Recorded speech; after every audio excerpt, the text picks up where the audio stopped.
اور انہوں نے توحید کا اعلان کیا، انی وجہت وجہی للذی فطر السماوات والارض حنیفا وما انا من المشرکین، کہ میں تو پوری طرح یکسو ہو کر اپنا رخ اس ذات کی طرف کر لیا جس نے آسمانوں اور زمین کو پیدا کیا ہے، اور میں شرک کرنے والوں میں سے نہیں ہوں۔ یہ ابراہیم علیہ السلام کا جو توحید کو پہچاننے کا پورا واقعہ اللہ پاک نے یہاں بتایا۔ ابراہیم علیہ السلام عراق کے جس علاقے نینوا میں پیدا ہوئے تھے نا، وہاں بتوں کے اور ستاروں کی دونوں کی پوجا ہوتی تھی، اور ابراہیم علیہ السلام کا باپ آزر بھی نہ صرف اسی عقیدے کا تھا بلکہ وہ خود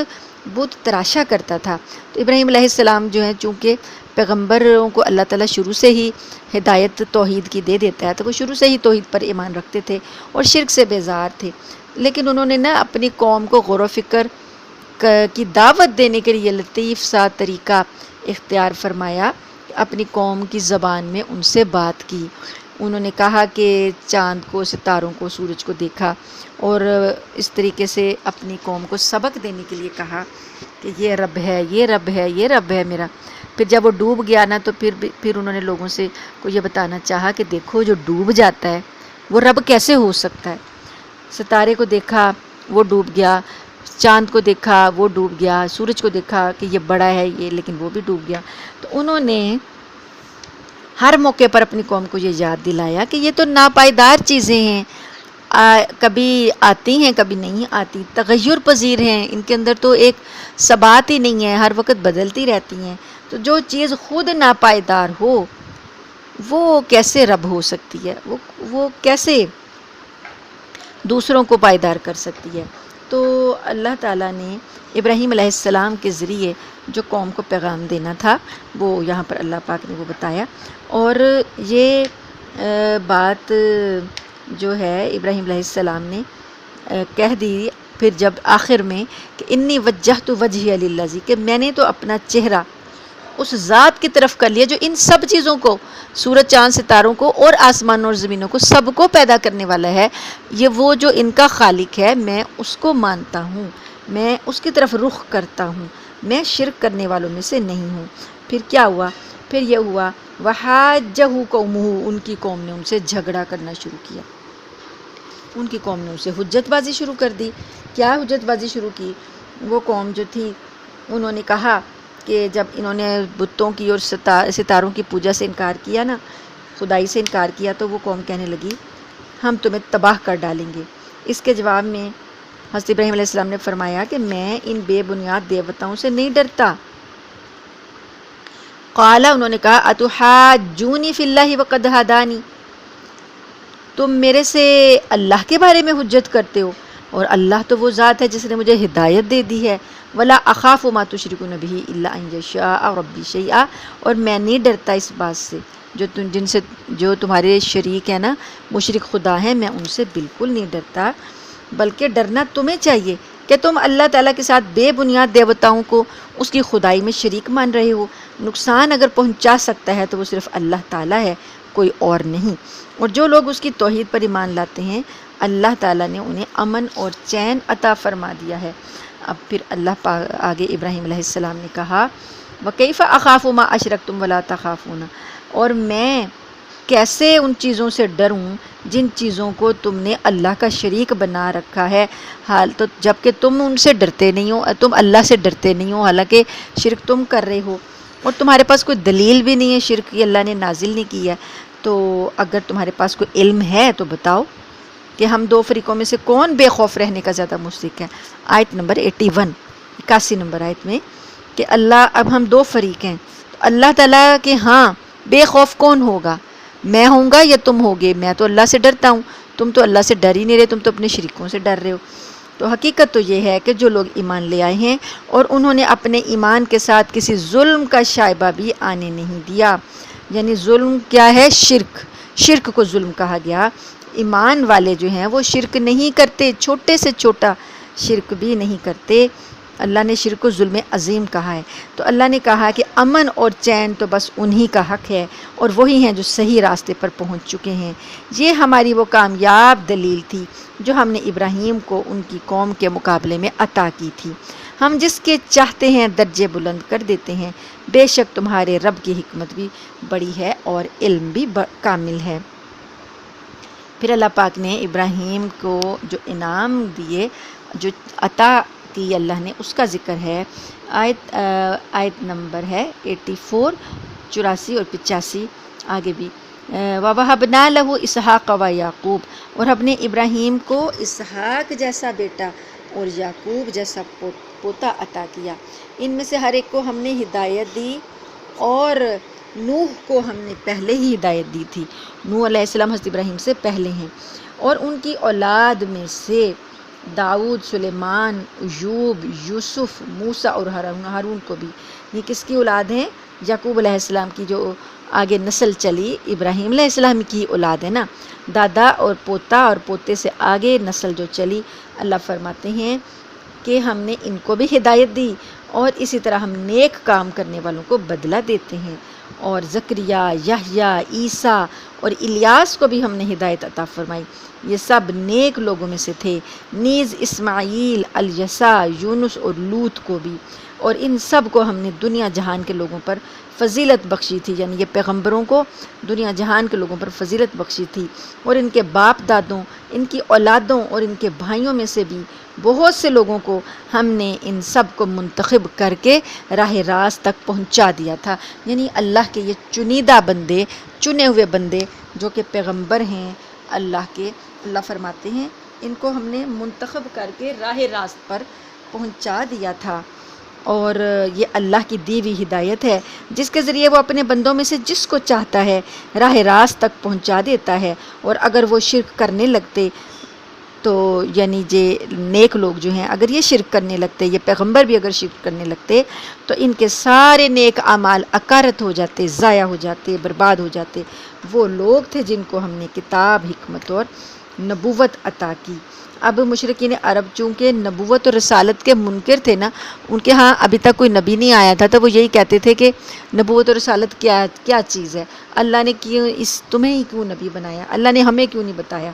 یہ اس طرح کی وہ اعتراض کرتے رہتے تھے اور انکار ہی کر دیتے تھے کہ تم رسول نہیں ہو۔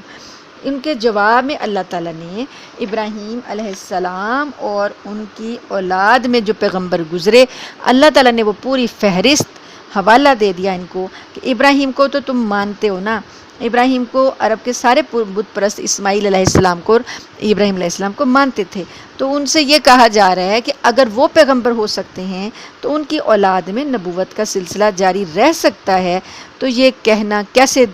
درست ہے کہ نبوت کوئی چیز نہیں۔ نبی کریم صلی اللہ علیہ وسلم کو اللہ کا رسول بنا کر بھیجنے میں آخر کون سی مشکل بات ہے جو تمہیں سمجھ میں نہیں آ رہی، جب کہ آپ کی نبی کریم صلی اللہ علیہ وسلم کی نبوت کے دلائل تم پر واضح ہو چکے ہیں، روز روشن کی طرح وہ جو دلائل دیتے ہیں تم پر واضح ہو چکے ہیں، پھر بھی تم انکار کیے جاتے ہو۔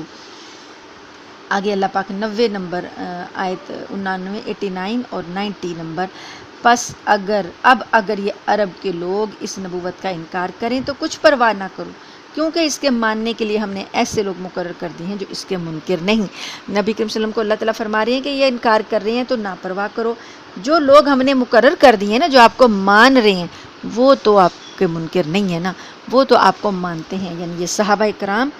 جو ایمان لے آئے تھے، یہ اللہ تعالیٰ نے ان کی طرف اشارہ کیا۔ یہ لوگ جن کا اوپر ذکر ہوا،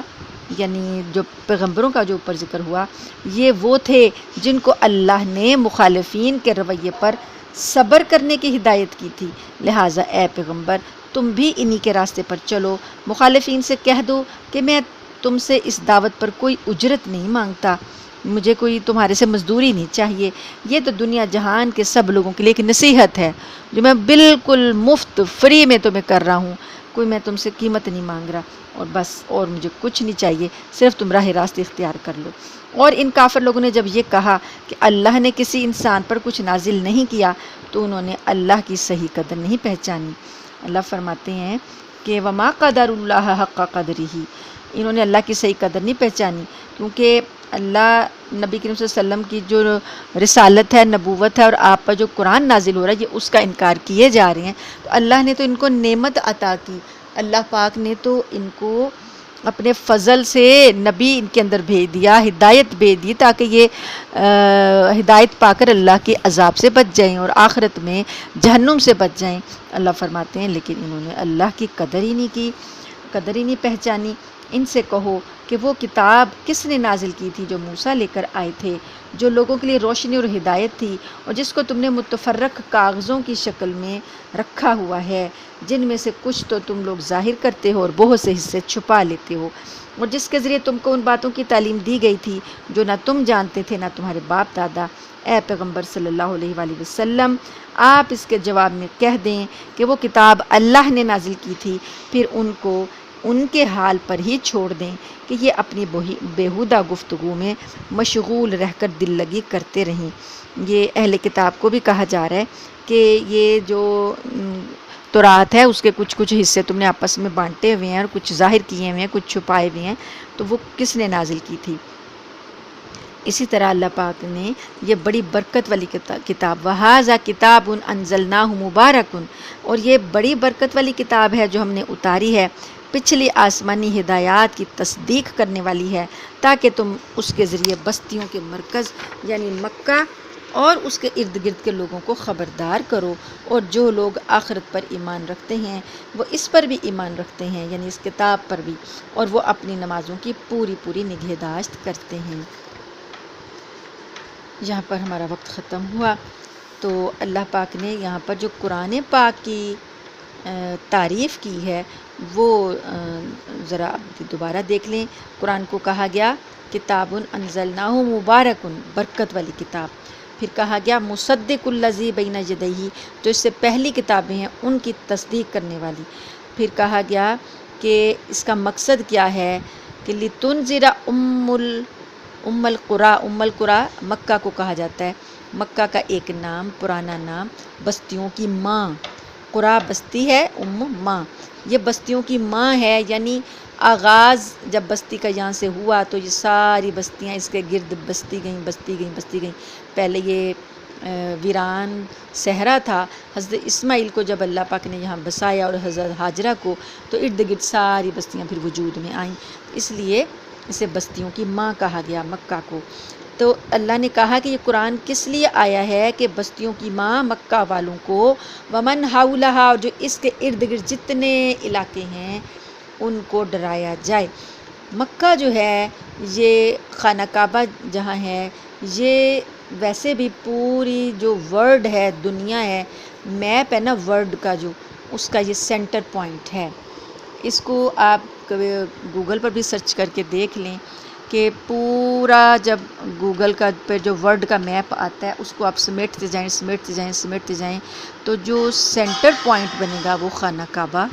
بنے گا، جس کے کہ جو کہ مکہ کے اندر ہے۔ تو اس کے ارد گرد ساری بستیاں، اب زمین چونکہ گول ہے نا، تو یہ گولائی میں آپ دیکھیں کہ اس کے ارد گرد گولائی میں حرم کی جو مسجد الحرام ہے وہ ہے، ہوتے ہوتے گولائی میں دائرہ بناتے جائیں تو پوری دنیا کے گرد آپ دائرہ کھینچ لیں گے۔ تو یہ مرکز ہے بستیوں کی ماں۔ اللہ نے اس کے ارد گرد کے جتنے ممالک، جتنے بر اعظم، جتنی بستیاں، جتنے علاقے ہیں، ان سب کو مکہ سے قرآن کو اٹھایا اور سارے ارد گرد میں پھیلا دیا۔ اور یہ قرآن پاک آیا ہی اس لیے ہے کہ اللہ فرما رہے ہیں کہ ان کو اور ارد گرد کے سارے لوگوں کو ڈرایا جائے، اور جو لوگ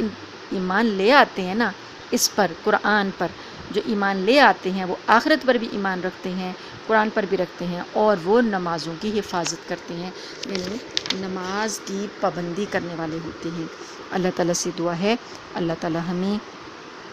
ان لوگوں میں شامل کر دے جن کا تذکرہ اللہ نے کیا، ہماری نمازوں کی حفاظت کرنے والوں میں اللہ ہمیں شامل کر دے، اور ان مومنوں میں شامل کر دے جن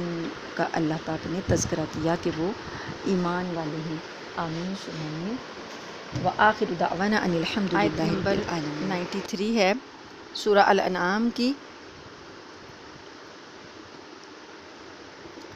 ومن أظلم ممن افترى على الله كذبا أو قال أوحي إلي ولم يوحى إليه شيء ومن قال سأنزل مثل ما أنزل الله وَلَوْ تَرَىٰ إِذِ الظَّالِمُونَ فِي غَمَرَاتِ الْمَوْتِ وَالْمَلَائِكَةُ بَاسِطُو أَيْدِيهِمْ أَخْرِجُوا أَنفُسَكُمْ الْيَوْمَ تُجْزَوْنَ عَذَابَ الْهُونِ بما كنتم تقولون على الله غير الحق وكنتم عن آياته تستكبرون۔ اور اس شخص سے بڑا ظالم کون ہوگا جو اللہ پر جھوٹ باندھے یا یہ کہے کہ مجھ پر وحی نازل کی گئی ہے حالانکہ اس پر کوئی وحی نازل نہ کی گئی ہو، اور اسی طرح وہ جو یہ کہے کہ میں بھی ویسا ہی کلام نازل کر دوں گا جیسا اللہ نے نازل کیا ہے۔ اور اگر تم وہ وقت دیکھو تو بڑا ہولناک منظر نظر آئے جب ظالم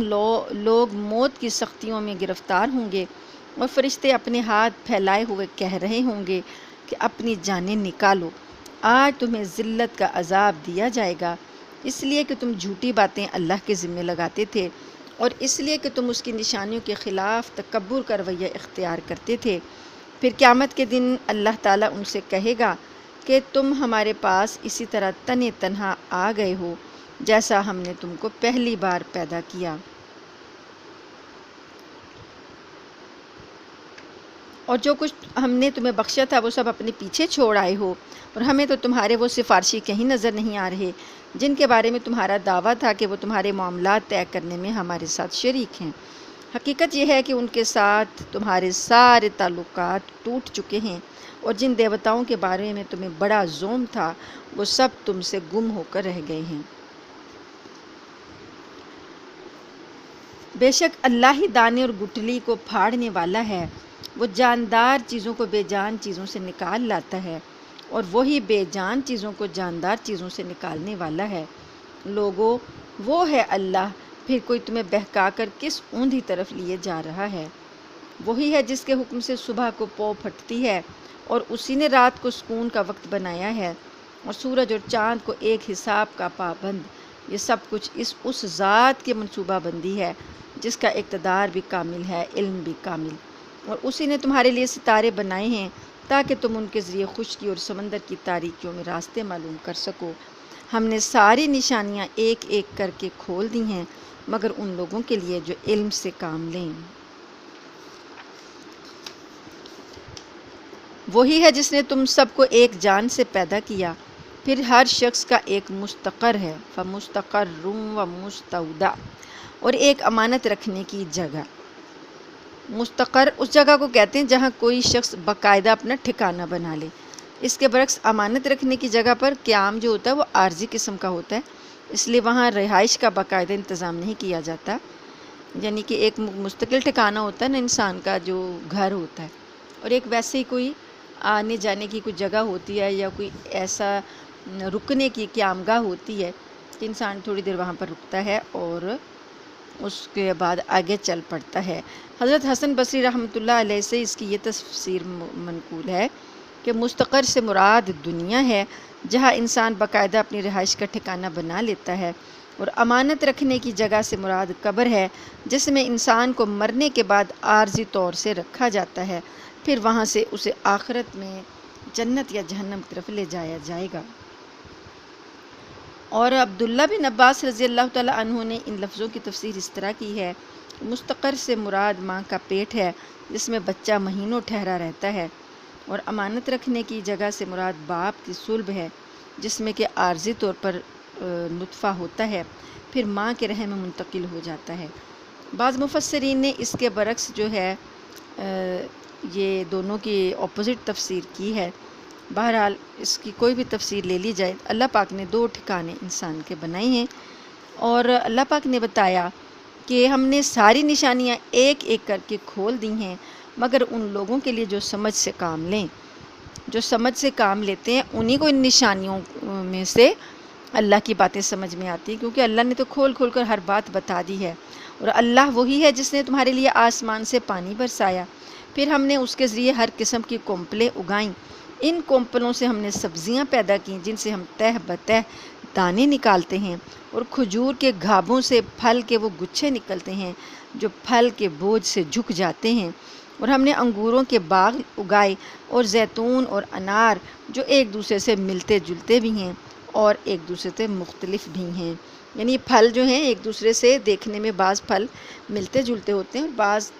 صورت اور ذائقے اور صورت میں بھی بالکل مختلف ہوتے ہیں، اور بعض صورت سے ملتے ہوتے ہیں لیکن ذائقے میں الگ الگ ہوتے ہیں، اور ان کی خصوصیات بھی الگ الگ ہوتی ہیں۔ تو اللہ پاک نے یہ ساری مثالیں دی ہیں کہ اللہ تعالیٰ یہ ساری چیزیں تمہارے لیے زمین میں پیدا کرتا ہے، ان سے تم فائدہ اٹھاتے ہو۔ تو پھر دیکھو انظروا الی ثمرہ اذا اثمر وینعہ، اور جب یہ درخت پھل دیتے ہیں تو ان کے پھلوں کے اور ان کے پکنے کی کیفیت کو غور سے دیکھو۔ لوگوں ان سب چیزوں میں بڑی نشانیاں ہیں مگر ان لوگوں کے لیے جو ایمان لائیں۔ پھل لگا ہو کچا اور پکنے تک کے جو اس کے مدارج ہوتے ہیں، جو پروسیس ہوتا ہے، وہ غور سے دیکھیں تو اللہ کی شان نظر آتی ہے۔ اللہ چاہے تو نہ پکے پھل، اور اللہ چاہتا ہے تو پھل پکتا ہے۔ اللہ فرماتے ہیں ایمان والوں کے لیے بڑی نشانی ہے، اور لوگوں نے جنات کو اللہ کے ساتھ خدائی میں شریک قرار دے لیا۔ آیت نمبر 100۔ حالانکہ اللہ نے ہی ان کو پیدا کیا ہے۔ وہ جنات جو ہیں وہ خدائی میں کیسے شریک ہو سکتے ہیں؟ اللہ نے ان کو پیدا کیا ہے، اور سمجھ بوجھ کے بغیر اس کے لیے اللہ کے لیے یعنی لوگوں نے بیٹے اور بیٹیاں تراش لیں۔ حالانکہ اللہ کے بارے میں جو باتیں یہ بناتے ہیں ان سب سے اللہ پاک اور بالا و برتر ہے۔ جنات سے مراد یہ جو شیطان ہیں، یہ ان لوگوں کے باطل عقیدے کی طرف اشارہ ہے جو یہ کہتے تھے کہ تمام مفید مخلوقات تو اللہ نے پیدا کی ہیں، مگر جو درندے، سانپ، بچھو اور دوسرے موذی جانور ہیں، بری جو چیزیں ہیں، وہ شیطان نے پیدا کی ہیں اور وہی ان کا خالق ہے۔ تو ان لوگوں نے اپنی طرف سے کہ بری چیزوں کی تخلیق کو اللہ سے منسوب کرنے کی بجائے شیطان سے منسوب کر دیا، لیکن وہ یہ نہ سمجھے کہ شیطان تو خود اللہ کی مخلوق ہے اور وہ سب سے بری مخلوق ہے۔ اگر بری چیزیں شیطان کی پیدا کی ہوئی ہیں تو خود اس بری مخلوق کو کس نے پیدا کیا؟ اس کے علاوہ جو چیزیں ہمیں بری نظر آتی ہیں ان کی تخلیق میں بھی بڑی حکمتیں اللہ کی پوشیدہ ہیں، اس لیے ان کی تخلیق کو ہم برا کام نہیں کہہ سکتے۔ علامہ اقبال نے فرمایا تھا، نہیں ہے چیز نکمی کوئی زمانے میں، کوئی برا نہیں قدرت کے کارخانے میں۔ اور دوسرا یہ جو انہوں نے بیٹے اور بیٹیاں تراش لیے، عیسائیوں نے حضرت عیسیٰ کو خدا کا بیٹا کہا، عرب کے مشرکین فرشتوں کو اللہ کی بیٹیاں کہتے تھے، تو یہ انہوں نے اللہ پاک کہتے ہیں خود ہی بیٹے اور بیٹیاں اللہ کے تراش لیے ہیں، حالانکہ اللہ بہت بلند اور بالا تر ہے ان باتوں سے جو یہ کر رہے ہیں۔ وہ تو بدیع السماوات والارض، وہ تو آسمانوں اور زمین کا موجد ہے۔ بدیع ایسے وہ ذات کو کہتے ہیں جو کہ آغاز سے بنانے والی ہو، کچھ بھی نہ ہو تو اس نے بنایا ہو۔ ایک تو ہوتا ہے نا کہ کچھ چیزیں پہلے سے موجود ہیں اور ہم نے ان کو اکٹھا کر کے ان سے ایک چیز بنائی ہے نا، کہ کائنات میں کچھ چیزیں موجود ہیں، مثلا لوہا موجود ہے، اور اس کے ٹرین، اگر کسی نے ریل گاڑی سب سے پہلے بنائی ہے تو جو لوہا اس نے اس میں استعمال کیا، جو انجن استعمال کیا، جو اس نے بھاپ کا نظام اس میں چلایا یا بجلی کا نظام چلایا، یہ سب چیزیں اس نے کائنات سے لیں، وہ کائنات میں پہلے سے موجود تھیں، ٹھیک ہے، ان سب چیزوں کو استعمال کر کے اس نے ایک نئی چیز بنائی۔ لیکن اللہ جو ہے وہ بدیع السماواتی، آغاز سے بنانے والا، جب کچھ نہ ہو اور پھر وہ جو چیز بناتا ہے اسے بدیع کہتے ہیں۔ تو اللہ جو ہے کائنات میں کچھ بھی نہیں تھا تو اللہ نے آغاز سے آسمان اور زمین کو بنایا۔ اَنَّا یکون لہ ولد، اس کے لیے اولاد کیسے ہو سکتی ہے؟ وَلَمْ تَكُن لَهُ صَاحِبَةٌ، اس کی کوئی بیوی نہیں ہے۔ وَخَلَقَ كُلَّ شَيْءٍ وَهُوَ بِكُلِّ شَيْءٍ عَلِيمٌ، اسی نے تو ہر چیز پیدا کی ہے اور وہ ہر چیز کا پورا علم رکھتا ہے۔ ذالکم اللہ ربکم لا الہ الا ہو، لوگو وہ ہے اللہ جو تمہارا پالنے والا ہے، اس کے سوا کوئی معبود نہیں۔ خالق کل شیء فاعبدوہ، وہ ہر چیز کا خالق